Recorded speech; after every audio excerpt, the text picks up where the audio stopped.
ndabaramukije kaze mu makuru atekanya ikirere cyo kuri wa gatanu igenekerezo rya 16 myandagaro ibihumbi 2024. Ejo mu gitondo hatekanywa ko hazokwaka izuba ririmwo ibicu bikeya mu ntara zose zigize igihugu cacu kiretse mu ntara za Makamba na Rumonge aho hazoboneka ikirere kirimwo ibicu vyinshi. Ahazobakanye kurusha handi akazoba ari mu ntara ya Bururi aho ibipimo bizoba biri kuri °C 13.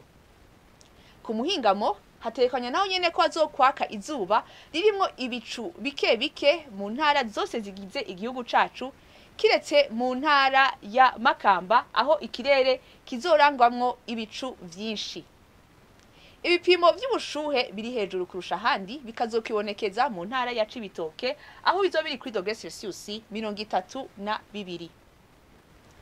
Ejo izuba rizoseruka isa 12:06 rirenge isa 12:06 zo ku mugoroba.